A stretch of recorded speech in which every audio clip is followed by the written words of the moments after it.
Hello, and welcome to our Lunch and Learn series.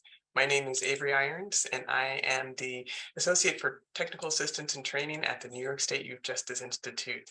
Let me start by thanking each of you for joining us today for this urgently needed conversation. We appreciate you making time to learn more about youth justice research.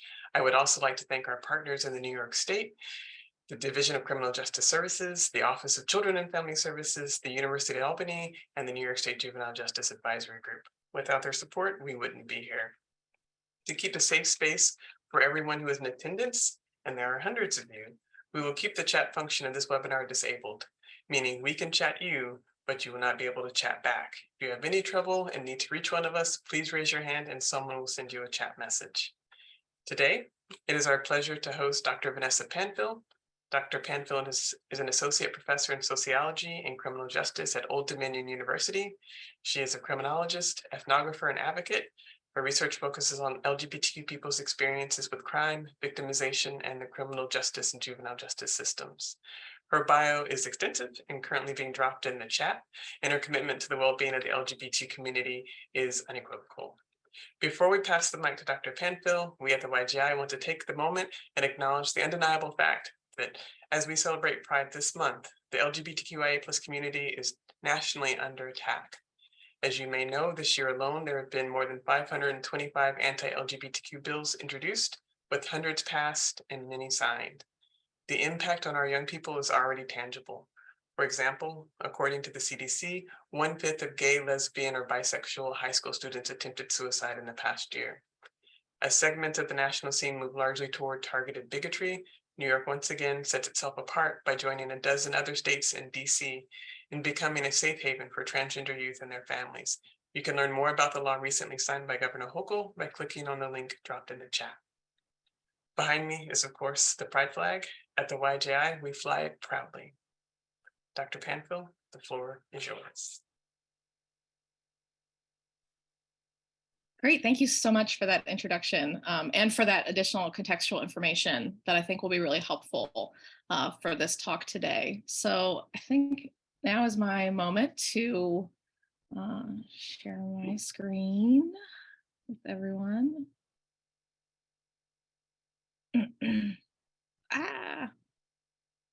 Sorry. Just did this and yet, of course, it always happens right that way. All right, hopefully folks can see it now. Apologies for that delay. So thanks so much again for everyone for being here today. I'm really honored to be giving this talk. And I thank you for joining us for this important conversation. I know that your time is valuable. Here are the three main topics that I'm going to talk about today.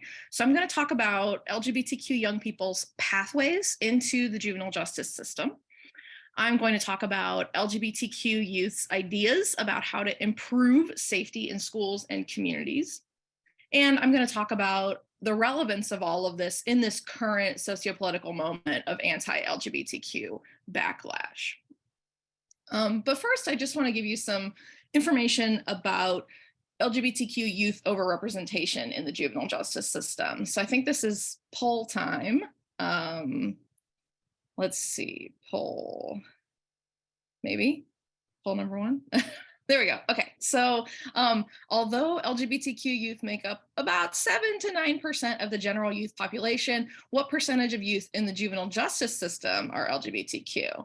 So your options are 5 to 10%, 10 to 15%, or 15 to 20%. Looks like about 2/3 of people have responded. The answers are rolling in. Okay, so it looks like a lot of folks have participated at this point. So it looks like the winner here is 15 to 20% in terms of that, even though LGBTQ youth make up 7 to 9% of the general youth population, the majority of folks on this call think they make up 15 to 20% of youth in the juvenile justice system. And you're right, that is true. And I'm going to tell you about why that is. So their pathways into the juvenile justice system, okay?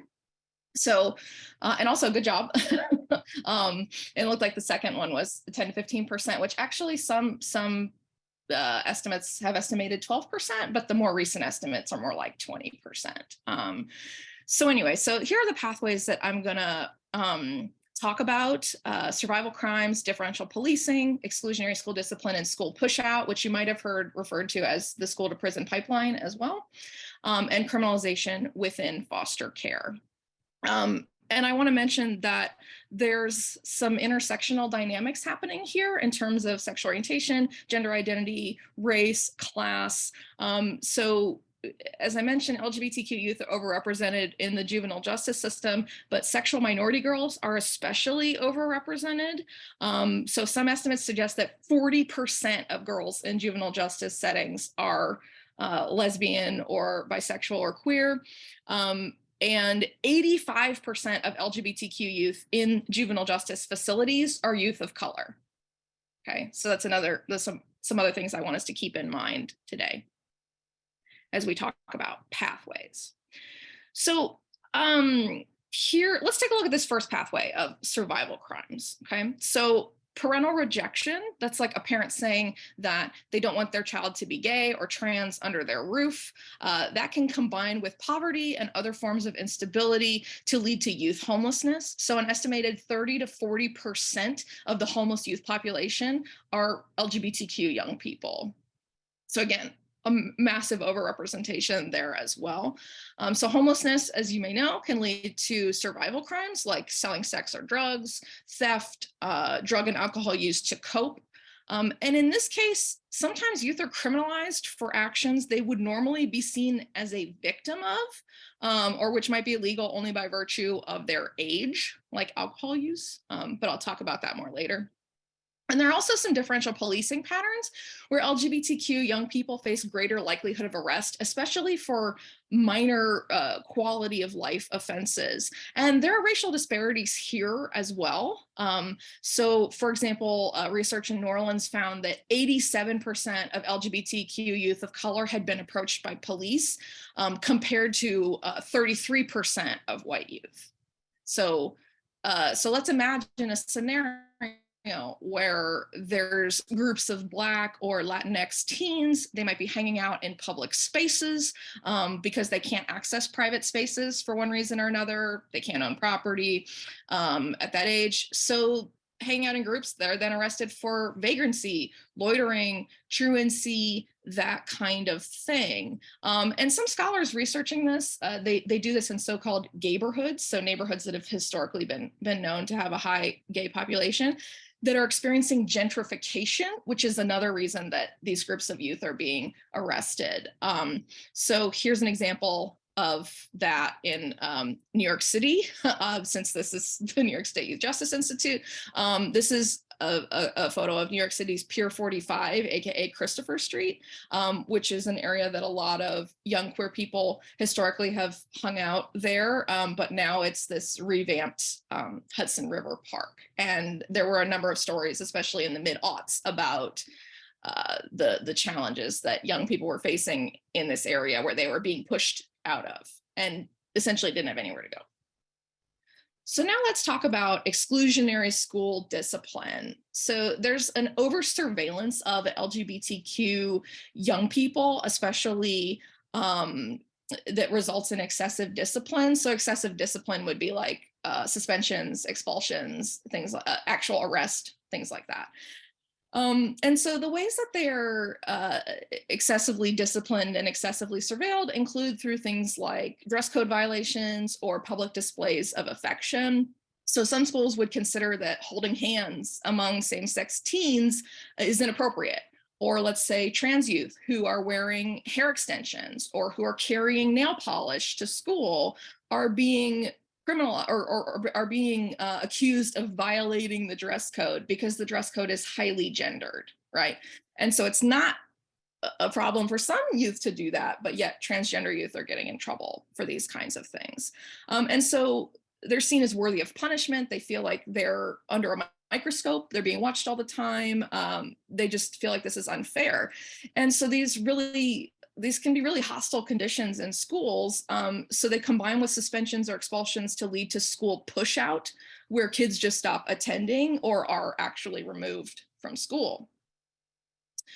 And in schools, they also face anti-LGBTQ harassment by fellow students, but also teachers, staff, administration, meaning that not only do these adults not always intervene in instances of bullying, but sometimes they're actually engaging in the harassment of LGBTQ young people. So LGBTQ youth might feel compelled to fight back in order to protect themselves because no one's intervening on their behalf, but then they're criminalized for fighting back. So these kinds of narratives might be familiar to you under this broader heading of the school to prison pipeline. There's a longitudinal study of adolescents, and they found that queer youth were more than non-heterosexual youth were more than 3 times more likely to be disciplined in school, to be expelled, to experience police stops, arrests, and convictions. So longitudinal meaning they followed these youth over time, and they found that the non-heterosexual adolescents had much more negative outcomes because of these kinds of actions than their heterosexual peers. So the final pathway that I want to talk about is via the foster care system. So you might be aware that LGBTQ youth can be criminalized within child welfare settings, especially Black or African American LGBTQ youth. And what ends up happening is that disparities that already exist in the system can exacerbate their vulnerability to criminalization. And there's also a substantial crossover population of children who have experienced both in the child welfare system and in the juvenile justice system.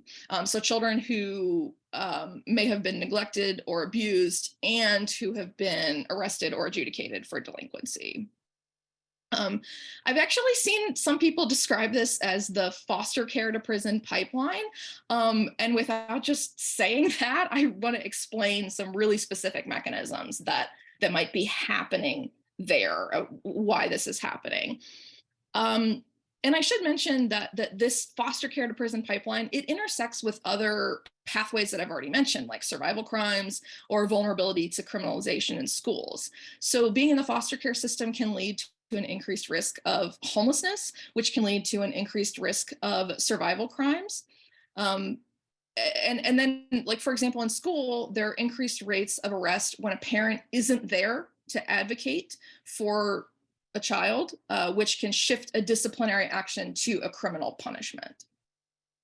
Kids might also be arrested for technical violations while in care, like when their foster parents or the frontline staff at a state-run facility, such as a group home, might call the police for, let's say, curfew violations. And finally, mental health episodes might be criminalized, where someone is actually arrested for having a medical event. So these are some of the pathways that LGBTQ youth end up in the juvenile justice system. So I want to ask about the anti-LGBTQ bills. This is poll 2. So true or false, there have been more than 500 anti-LGBTQ bills introduced in the US in 2023 alone. Thank you. I was going to say, someone gave us this introduction in the introduction. But that's great. Okay, so folks are responding. Well, I should say the contextual information is great. The answer is not great. Spoiler alert. Okay, so it looks like a substantial proportion of people have answered, and true is the most popular option. And indeed, yes, more than 500 anti-LGBTQ bills have been introduced in the US in 2023 alone. And this doesn't count the hundreds that were also introduced in 2022 and a substantial number that were also introduced in 2021. So this is not just happening this year. This has been ramping up along with other things that have been happening.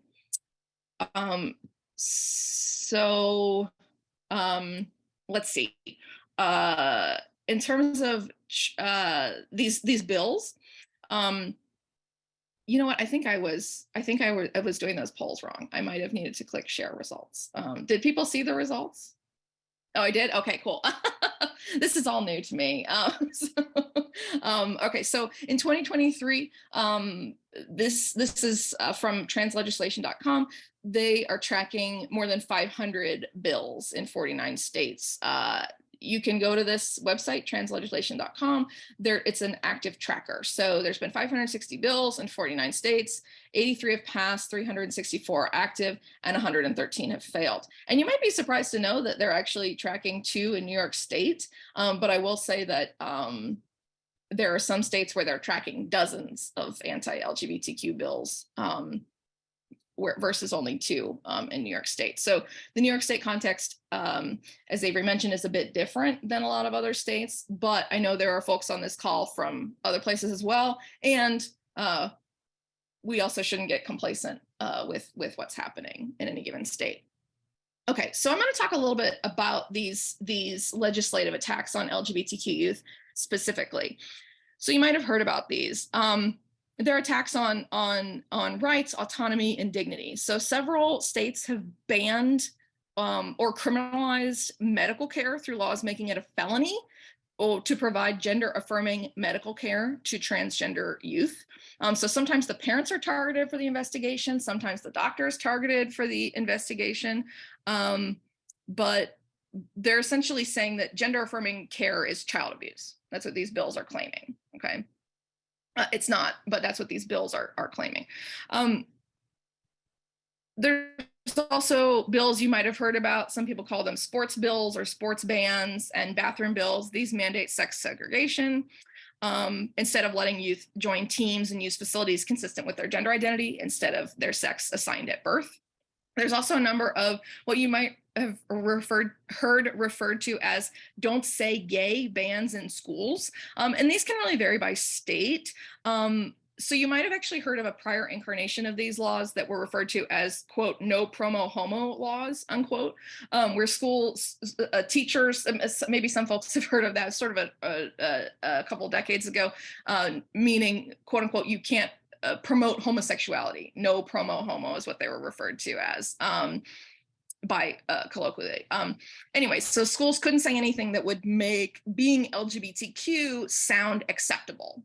Okay, that was considered, quote unquote, promoting homosexuality. So anyway, these bills might have any of these provisions I've listed. So they might prevent any discussion of sexual orientation or gender identity. These are most restrictive for K through 5 elementary school students. It might prevent gay straight alliances from forming. So these are student-led clubs. Sometimes you might see them today described as gender or sexuality alliances instead of gay straight alliances, but people might call them GSAs. So they prevent those from forming. Again, those are student-led support groups.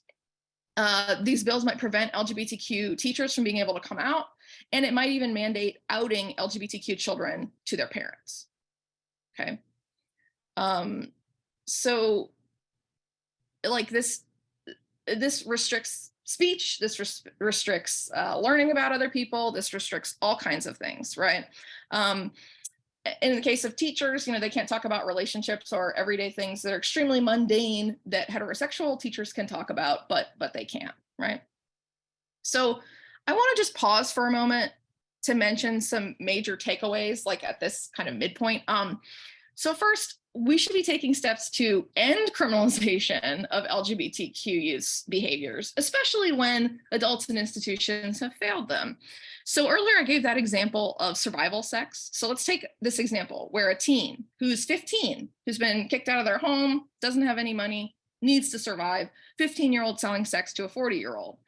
And typically, if a 15-year-old in most states is engaging in sex acts with a 40-year-old, that 40-year-old is seen as engaging in child molestation or statutory rape or even human trafficking.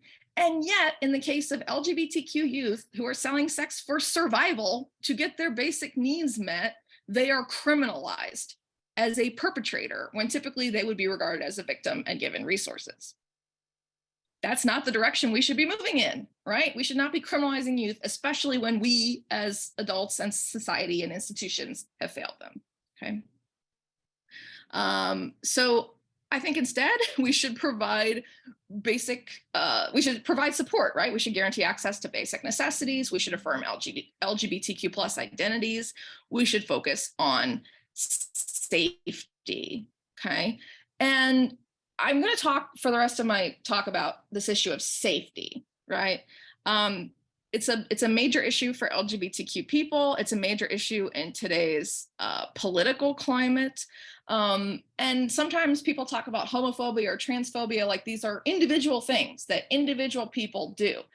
There's a much bigger issue, a societal issue, and I want to think about how we can leverage institutions to help provide safety for LGBTQ youth.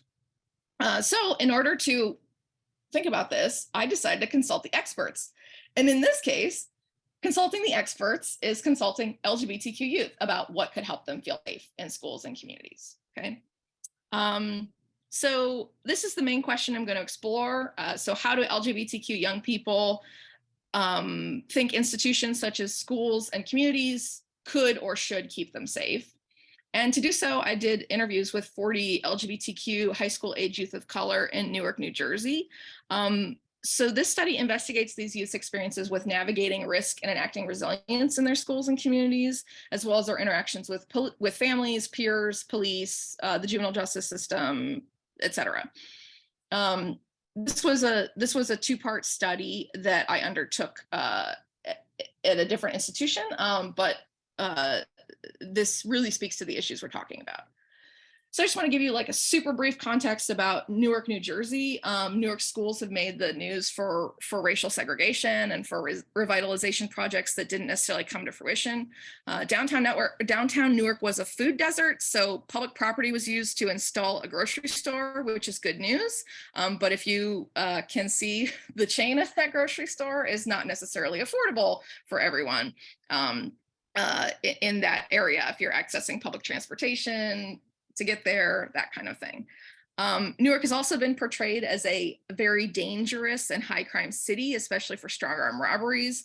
It recently came in as number 15 on a dubiously named list, Murder Capitals of America, which I'm guessing is not very scientific, but my point is this is a narrative about Newark, right? That it's dangerous. But on a much more serious note, Newark's queer communities have been haunted by several tragic events there. So one actually happened a couple of blocks from this exact intersection that there's a photo of. So I'm speaking of the murder of Sakia Gunn, a 15-year-old African-American lesbian who was stabbed to death on the street by a man after she spurned his sexual advances and she told him she was lesbian. So this event has really galvanized Newark's LGBTQ communities to prioritize safety, prioritize community. So again, this is an event that has had a major impact in the city. Here are photos of Sakia Gunn. And as you can see, this headline, Newark Weeps. So as mentioned, one of the goals of this study is to explore how LGBTQ young people navigate neighborhood risks in distressed urban communities. So both urban risks, queer risks, and how these risks intersect. But today I'm mostly going to focus on schools in my remaining time, which I realize is running low. But it's a two-part study of queer youth. It was designed and conducted with several colleagues, including Jody Miller and the then director of Rutgers Newark's LGBTQ and Diversity Resource Center. So we first did a survey of several hundred youth and allies. We then did follow-up interviews. And even though these youth might experience risk, they're not necessarily who we think of as risky, who we typically think of as quote unquote risky youth. So in order to attend this Rutgers Youth Summit, they had to be in good academic standing. They had to have a parent or guardian sign a permission slip. It was actually a prospective student event for Rutgers. So these are students who are doing well in school, but still navigating very serious safety concerns. And so as evidence of this, 97% of our participants plan to graduate from high school and a whopping 88% plan to attend college, whereas Newark Public Schools graduation rate that year, by contrast, was only 69%. So 97% of our youth plan to graduate from high school, New York Public Schools graduation rate was 69%. Okay, so I want to just briefly, the youth in our study lived in a range of neighborhoods. They went to a range of schools. They had very different pressing problems. So they encountered crimes such as gangs, drugs, or fights. They had personnel concerns, like teachers teaching to the test, security guards who they thought needed to search students more thoroughly. They had interpersonal problems. They said that the schools were underfunded. They didn't have the right equipment, that kind of thing. So a real range of problems in their schools. It's just a snapshot of the youth in our study. I provide this to show that there was a wide range of sexual identities, of gender identities, of racial and ethnic identities. So in the interest of time, I'm gonna skip along. So the main question that we asked for this is, do you feel safe as an LGBTQ young person in your school, and why or to what extent? And also what emerged was, what would make you feel safe? So perceptions of school safety, poll number 3. This is, what do you think they said?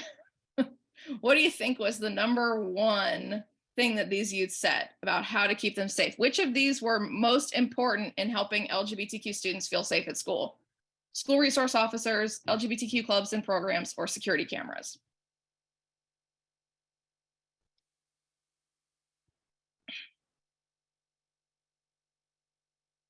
Okay, so the results are rolling in. All right. So it looks like the responses are slowing. So 84% of folks said LGBTQ clubs and programs, 15% said security cameras, and 1% said school resource officers. And indeed, the most important thing in helping LGBTQ students feel safe at school was LGBTQ clubs and programs. Yes, that is what made them feel safe, safest in school. So specifically, what makes them feel safe? It was when they went to a school with other LGBTQ kids who were out. They felt like there were others like them who could stick up for them. They said, I feel safe in my school. A lot of people are LGBTQ. That was one of the main things. But of those that I listed on that poll, LGBTQ themed programs and services in schools, such as gay straight alliances, helped them. It provided a supportive environment. It sent a message to other kids that it was okay to be gay. So like, for example, one of the participants said that the amount of anti-gay comments he heard in school decreased when his school implemented a gay straight alliance. Having supportive teachers and counselors, especially those who would intervene in instances of anti-gay harassment, was a big factor in helping them feel safe in schools. It was an extra bonus if teachers or counselors were also openly LGBTQ. Students made a point of telling me which teachers were out, which teachers they felt more comfortable with. They would talk about when a principal set a standard for, it's not okay to make these anti-gay comments here. Folks talked about being encouraged, getting good advice from teachers and administrators, that kind of thing. So one of the students said she felt safe because of her guidance counselor and one teacher that accepted and respected her, but she made a point to note that most faculty did not intervene. And it made her feel unsafe and upset when students were saying things like, that's nasty, you're going to hell, I'd kill my child if they were gay. She's saying, I feel really unsafe. She said, most of the teachers don't intervene in bullying. There was always this one supportive teacher that would try to stand up for me, but most of the teachers, no, they don't even accept the LGBT community themselves, so they wouldn't say anything. I know they hear people talking, and when I stick up for myself, they don't say anything at all until it's time to fight. That's when they call security. So to that point earlier, Bubbles felt unprotected and angry that these conflicts escalated and that she was subject to discipline when she felt forced to fight back because no one was protecting her. Onto security guards or school resource officers, or you might seen this as SROs. They were seen to play a small role, but typically only in conjunction with supportive school environments. So for example, two of the participants, John and Andrew, each felt confident that the security guards in their schools would protect them. But they said this within the context of their school that was characterized by large numbers of LGBTQ students, supportive administration. They said this cultivated an "I got your back" feeling among everyone. Whereas other students said, the SRO here called me a faggot, or the SRO here made nasty comments about me. So again, in the context of supportive school environments, SROs are seen to be very helpful and supportive, but when SROs are participating in anti-gay harassment, they're not. And I have this last one grayed out and crossed through because students just did not see metal detectors and cameras to play a meaningful role in helping keep LGBTQ youth safe, even though this equipment's been added to tons and tons of urban schools as part of a neoliberal response to crime prevention and safety, right?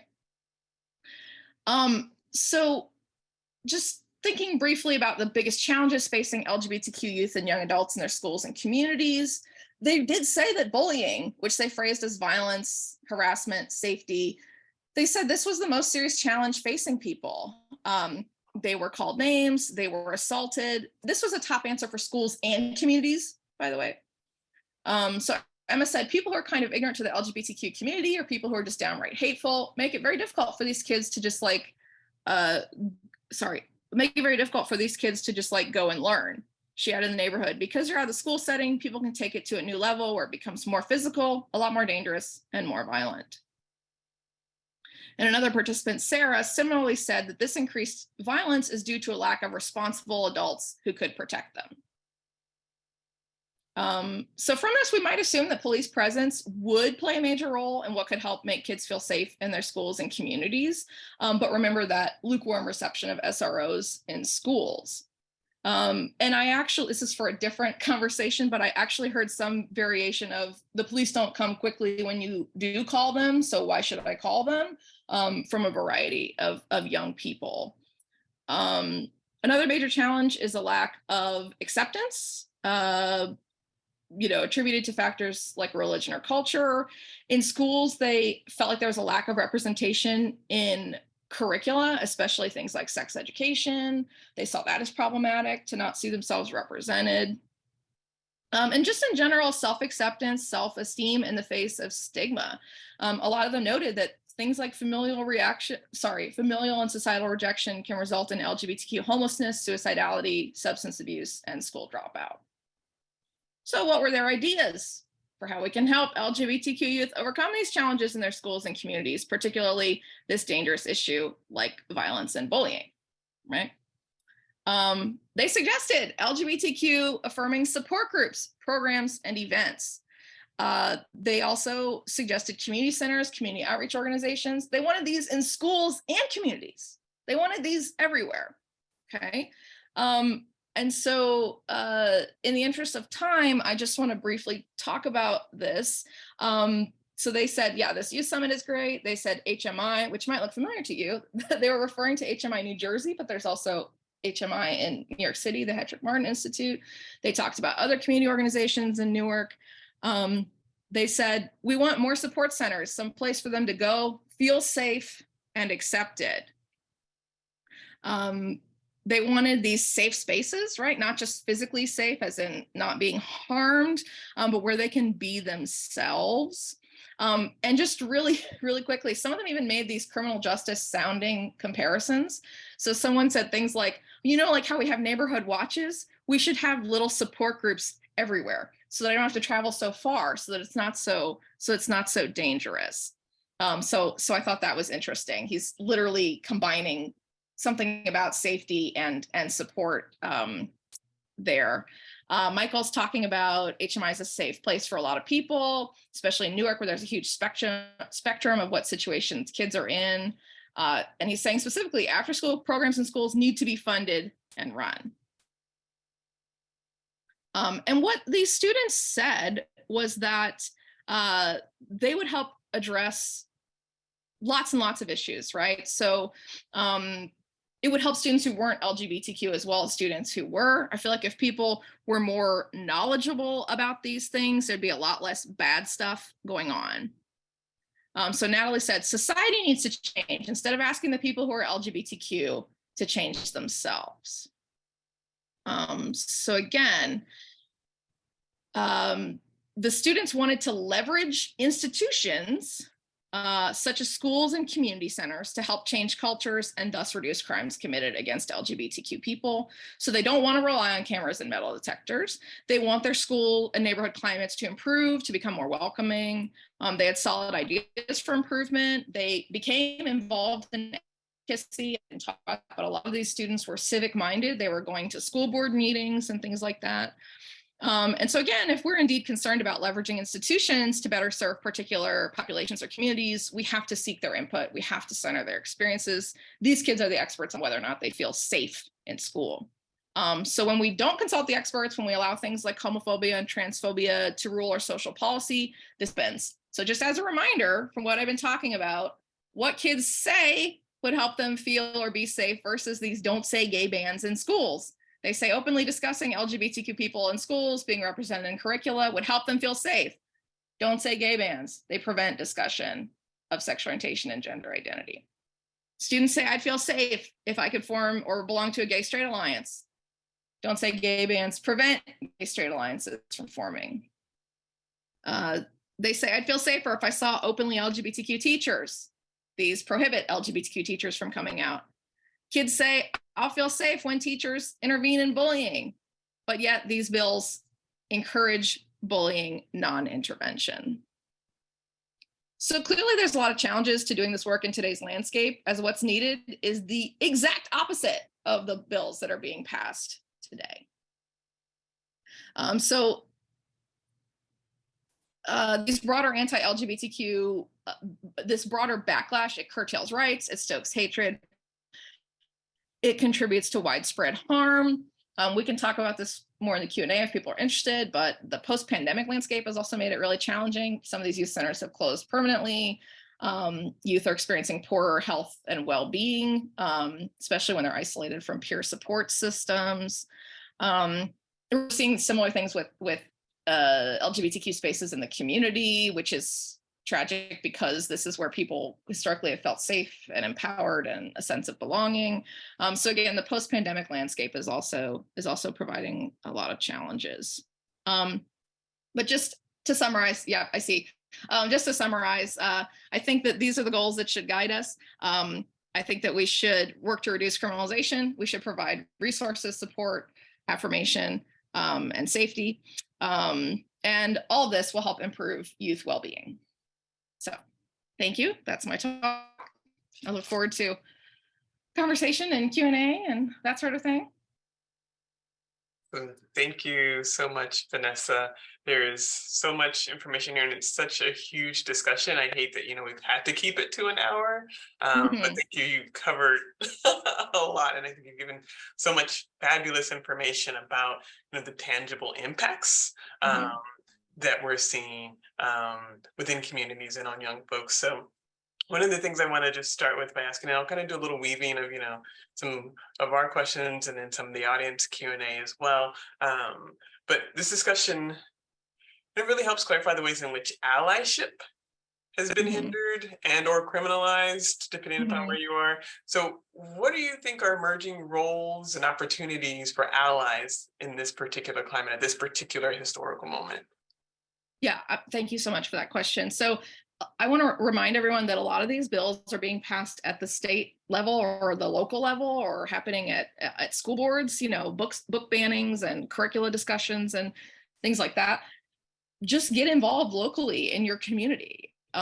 We've seen that when people stand up and say, no, I want my kids to be able to read about the Holocaust. I want my kids to be able to read about slavery. I want my kids to be able to read about LGBTQ people. We know that has an impact, right? And I mention those because those are also books that are being banned, not just LGBTQ focused books. But anyway, you can participate in civic engagement at a local level. You can just speak up if somebody makes a homophobic or transphobic comment or joke. You can say like, can you explain that joke to me? Like, I don't get why it's funny, or I don't get what you're, I just don't understand. And when somebody has to explain the bias behind their joke that they thought was funny, it can help them understand why that's not appropriate. So I would say use your voice, use your time, energy, resources. If you can donate even a small amount of money each month, $10 that just comes out of your account to a local organization, a local youth serving organization that you care about, that would be great. There's a lot of national level opportunities to get involved as well, but I'll wait for that. So basically, it's use your voice, use your power, use your influence. And for the folks who are juvenile justice practitioners or who have a decision in charging decisions or adjudication or youth placements, I would just like you to think about the kinds of things I talked about today about LGBTQ kids being criminalized for who they are. And is that really in the interest of justice? Is that really in the interest of community safety? Well, thank you.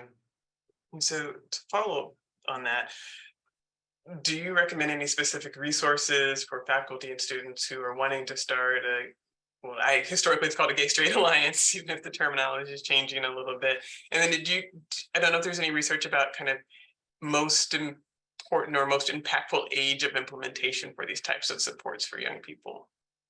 Yeah, so I'll be honest, I don't know the second question about the most important age, but it is relevant at all ages. So especially I would say in middle school and high school, probably especially in middle school actually. But again, I'd have to look into that. I can look into that and let you know. But in general, gay straight alliances or gender and sexuality alliances are really helpful, and there's a lot of scientific research about them, and there's a lot of research that suggests just how helpful they are. The first part of your question about resources. So yes, so there's an organization called GLSEN, GLSEN, that has a ton of resources for educators and for students. They survey thousands of LGBTQ students every 2 years. They produce a lot of research about what kids are experiencing. Thank you. Yes, so GLSEN is one option. The Movement Advancement Project also has some resources. The Center for American Progress also has some resources. So for educators or students, those are some places I would suggest taking a look at. Wow, thank you. We're a group that loves resources, so we'll take a look. And so I don't know if you know of any resources or organizations kind of that are offering support in the states where these laws are being passed. Is there anybody doing targeted work in those? Mm-hmm. Yeah, so again, like some of this is hyper local. Like if you're talking about the people who are engaging in a lot of the legal challenges, like you see ACLU of Texas doing a lot of this work. You see Lambda Legal doing a lot of this work. So there are some federal agency or some nationwide groups that are doing this work, but there are always like state specific groups that are doing this. And if you have the ability to just Google, in your state, groups fighting anti-trans legislation, you will find the groups of people who are doing that. So there absolutely are state specific groups, but it is sometimes hyper local. So like I said, if you go to the ACLU website, that also has a legislation tracker, and that can tell you who the contact person would be. Like if practitioners or other experts on this call want to and when I say other experts, I mean practitioners are the experts, want to like write an amicus brief or that kind of thing to the court, like saying this is what youth experience when they're criminalized. Yeah, that you can absolutely do that. So I'm sorry that I'm not more specific. I just don't know where the states of people on the call. But what I will say is that I'm very Googleable. So if you're having trouble finding resources, just Google me, Vanessa Panfil, and you'll find my email address, and we can communicate more directly about what's happening. Because a lot of states also have mutual aid, for example, that's more local, that's like, actual getting basic necessities to people. And so if that's more someone's speed is, raising money or getting together materials for people who need housing or who need basic necessities, that's always an option too, through mutual aid groups. Yeah. Thank you. someone in your audience would like to, in the audience would like to pick your brain for some words in a response. So the question is, what is an appropriate response to the argument that if young people cannot legally get a tattoo until age 18, the same age restriction should be in place for gender forming care procedures? Okay. Okay, that's a really good question. But in general, the response would be that who youth who are making youth who are seeking gender care, this is usually something that they have thought about a long time. I'm going to stop you real This quick, is not Vanessa. a fact. Oh, Vanessa, your internet's a little spotty. Do you want to try going off camera and see if that helps? Okay, sure. Okay, thank you. No Sorry about that. Okay, so to restart, typically when youth are seeking gender affirming care, let's say that they are beginning to identify as transgender or identify with a gender that does not match their sex at birth, their sex assigned at birth. Frequently, they've thought about this for quite some time. This is not spur of the moment. These are conversations they're having in conjunction with their parents, in conjunction with other leaders in their lives, like teachers or church leaders or that kind of thing, significant people in their lives, and then in consultation with their doctor. So trans affirming healthcare is healthcare. This is healthcare. And I need to think about how exactly I might phrase it. But I would say, isn't it important that people can make decisions about their health and about their bodies in consultation with important people in their lives and in consultation with their doctors? And the American Medical Association is supportive of trans affirming healthcare. Typically, these are not irreversible things that are happening to kids. I don't know what you've heard in the media, but typically these are things like puberty blockers, where you're giving hormone or a certain kind of hormonal treatment to a child just to slow down puberties, to slow down secondary sex characteristics. These kinds of treatments are given to cisgender youth, meaning youth who are not transgender, all the time for medical reasons, in consultation with parents and doctors. And so quote unquote, trans healthcare or gender affirming healthcare gender affirming healthcare, let me restate, is happening for everyone. But once people are talking about trans affirming healthcare, they think it somehow falls into a different category. And it's not. It's making sure that people are having the best healthcare and living the best lives that they can. So hopefully that made sense. That's a really, really good one. I have started to see some things like this. I have not formed an exact snappy comeback, but my general response would be, don't you want to be able to make decisions about your body and your health and your well-being with your loved ones and your doctors? No, thank you. I really appreciate the kind of recognition that these decisions aren't made in a vacuum. These decisions aren't made overnight. Like this process is actually many years for many young people and families, and it's they're not taken lightly. So thank you. I think that was very well said. Yeah, sorry, I was a little stumbly there because I might be a little snarky, and I don't want to be snarky on this call. Totally okay. So question. So, New York, we're very excited that, we are now also a safe haven state. What has been the impact of localities and states becoming sanctuary or safe havens for youth and families impacted by these laws and policies? Yeah, so I think it's a little too early to know the full extent of what's happening, just because I think New York State, that's been official for like a week now, right? I mean, it's been informally happening, right? But official for a short period of time. So from a scientific perspective, it's a little too early to know exactly what the impact is. But I will say that I know for a fact that there are trans families and LGBTQ families who are moving out of states that have really restrictive laws, because it is a safety risk for those families. I mean, I don't know if folks have seen the coverage, but there are cases where parents who are just seeking mental health care for their trans teen or for their queer teen are being investigated for child abuse.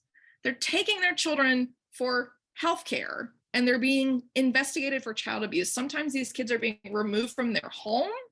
They're being put into emergency situations when the parents were just doing what's best for their kid, what the kid wants, what the parents want, and so there is real danger. This is not hypothetical. These are not symbolic bills. This is real families, real kids are being harmed far more by anti-LGBTQ laws than by gender affirming healthcare. I was going to say that definitely. So we definitely do see family. We see becoming active in other states, trying to, oh, sorry, I guess my internet was going out again. But we see people moving, and we see advocacy also moving the other direction, as in groups moving into those states that are trying to pass these really restrictive laws in an attempt to work beyond it. Because it's not okay just to say, okay, well, just let them do that horrible thing there and everyone can move out. That's not realistic for most families. And so there's plenty of us who are trying to do what we can from afar to help the folks in those states advocate for themselves. And it's interesting to hear about kind of the reverse flow of people moving in. So follow-up question to that. So what would you say are key considerations for youth serving professionals in systems like education, juvenile justice, probation, child welfare in the states that are receiving displaced and youth and families who have likely been traumatized by their most recent experiences and basically having to flee where they've come from?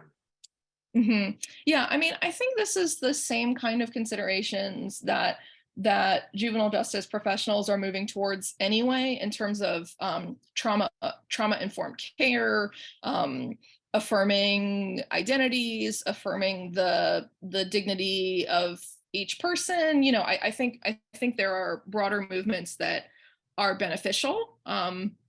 But in general, in terms of like the actual professionals who are receiving these young people, I think that I think that some of these traumatic experiences are happening to the youth who are already there, right? And young people have these vicarious experiences of trauma. They see their peers in other states harmed, and so it's creating a scenario where the youth who are already there might be experiencing trauma from it. The youth who are moving to those areas are experiencing trauma, but just in general, as I mentioned, I think moving towards trauma-informed care is good. Affirming identities is good. Trying to improve safety in the ways we were talking about, using your advocacy, using your expertise where you can, I think is just the best general way to go about it. Thank you. So question from a fellow academic researcher. My question moved. Where did that question just go? It will come back. I'll move to a different question when I find that particular question. So this question is about kind of brain science and young people. So there's an argument for brain science and how it relates to poor legal choices for youth. This person's also heard the argument for brain science and how it relates to youth committing to gender affirming care. What does the research show for developing brain youth and how it relates to making the commitment for gender affirming care? Yeah, so that's a really good question. I want to reiterate that I am not a neuroscientist, but I just want to reiterate what I said earlier, which is that typically people who are LGBTQ know from a very young age that they are LGBTQ or that something is different about them from when people say, oh, well, like say to a young boy, do you have a girlfriend at school? And he's like, I don't think I want a girlfriend. Maybe I want a boyfriend, but they don't necessarily know what the words are for that, because as a culture, we've sort of suppressed that kind of information. And with don't say gay laws, we're trying to literally suppress that information.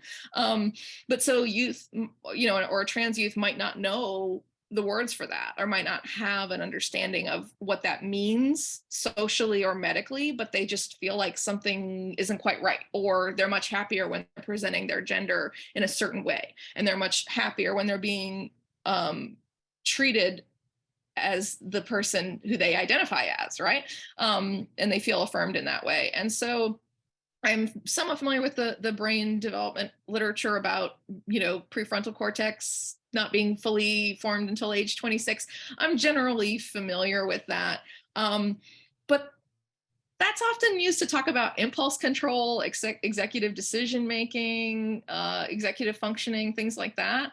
And these are not impulsive decisions. I mean, even just to get on a waiting list, you're waiting months before you can even see somebody a lot of the time. And so I think that not you specifically, but I think that these are apples to oranges comparisons, where I'm absolutely in favor of talking about brain development for the right thing, right? Whereas when young people are 2 and 3 and 4 and 5 saying, that's not fully cooked brain happening. That's something very, very different. So yeah, I think that's my brief answer, is I think they're comparing apples to oranges in the ways that identities form versus spur of the moment, opportunistic, impulsive crimes that young people often engage in. Oh, thank you. It's really helpful, very clarifying. So I will give the last question to the academic since I flagged it. So it says, thank you for your sharing your wealth of knowledge on this topic as academics engaging in research with LGBTQ plus youth and emerging young adults, especially in criminal justice or other institutional spaces. What are your recommendations for ensuring that we are, 1, always affirming the people we are working with, and 2, creating inclusive measures and methods? Oh my gosh. That is a great question. Oh, wow. How can I give a short answer to that question? So one thing I've been saying, and I'm going to stand by it, is that basic respect, basic affirmation of someone's identity. There are really easy ways to do it. Okay. Somebody says, this is the name I go by. These are the pronouns I use. Super easy and extremely, extremely effective in helping young people feel affirmed. Saying to a young queer person, this is a phase, or you'll grow out of it, or you're just experimenting, or you're just confused, that is not helpful. That is not going to help a young person. There's a prior juvenile justice, well, some of it's prior and some of it's contemporary, but suggesting that some juvenile justice agencies see LGBTQ identity as a treatment issue. Like, oh, well, once we fix your queer identity, then you won't want anymore. Once we fix you, you're not gonna act out. Well, that is fundamentally offensive to someone and fundamentally attacking their identity. And so that's just, so just basic affirmation, right? Okay, this is how you feel. This is your identity. Let's work with that within the boundaries of what we can do to support you and make you feel safe. And so, like, even just the most basic name, pronoun, not assuming that, or not claiming that somebody's confused, not claiming that it's a fad, not claiming that they're gonna suffer some cosmic terrible fate because of it, right? There's all kinds of messages we can avoid, and it's like, I kid you not, this is some of the most basic stuff you can do, costs you nothing, and has massive impacts in terms of positive mental health. And then the second part of the question was something about creative inclusive measures and methods. Oh, okay. So there's a lot of really interesting stuff happening with like photo voice projects and photo ethnography and community-based participatory action research. So you might have seen like PAR or Street PAR or CPAR. There's all sorts of really, really great research happening that, as I mentioned, treats young people as the experts, right? Treats them as the people who know what they're talking about and who can give us really good ideas. And so from an academic perspective, that's considered, creative and innovative. But this is a community-based, collaborative kind of effort. It takes away that element of adultism that's often present in research, all sorts of things. And so I would say, if we can move towards that, having youth advisory boards for our research, having youth, what some people call member checks, youth saying, yeah, this is really happening, or no, this isn't really the language we use, that kind of thing. And I'm really excited about these topics. And so if anyone wants to talk more, like I said, look me up. I'm happy to talk about it. I do research in this area as well. So. Excellent. Vanessa, I want to say thank you on behalf of the YGI and everyone in attendance. It has been a pleasure having this conversation with you. The information has been, I think, will be so helpful in terms of practice and policy moving forward. And so, yes, thank you. But before I get to closing announcements, I'll pass it back to you for any last thoughts, points of wisdom you have for us. Now I have tons of thoughts. So I will just say that I'm really thankful to the folks who are on this call who want to learn more about this. And I'm telling you right now, LGBTQ people, we're the fight of our lives. Okay. Sometimes we are really fighting for our lives in this moment, this current political moment of backlash, of violence, of rejection.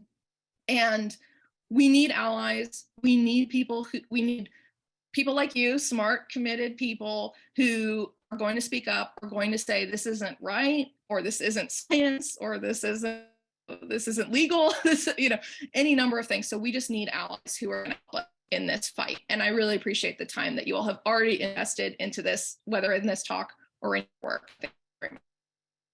Excellent. Thank you so much, Vanessa. I hope that your call is heard, and I think it is being heard.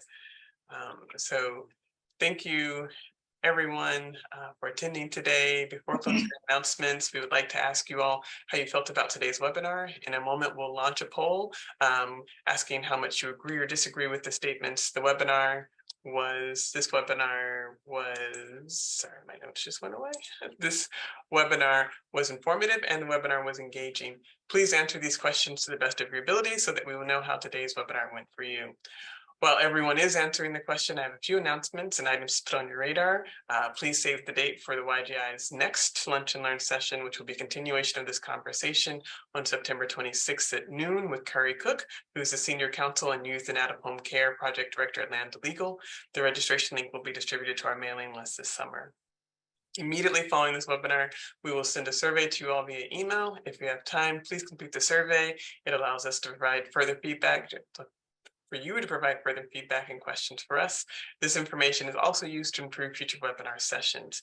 The survey should take no longer than 5 minutes, and we'll also put the link for the survey in the chat section now. Finally, if you haven't done so, connect with us on Facebook, Instagram, Twitter, or LinkedIn. The links to these accounts are on our website. And just a reminder that the views expressed here are those of the presenter and do not necessarily reflect the views of the New York State Youth Justice Institute. In closing, I want to thank you all for taking part in the session of the YGI Lunch and Learn series. We hope that you've gained something from this webinar and that you continue to think about what Dr. Panfil has shared with us today. We look forward to seeing you at future YGI events and webinars.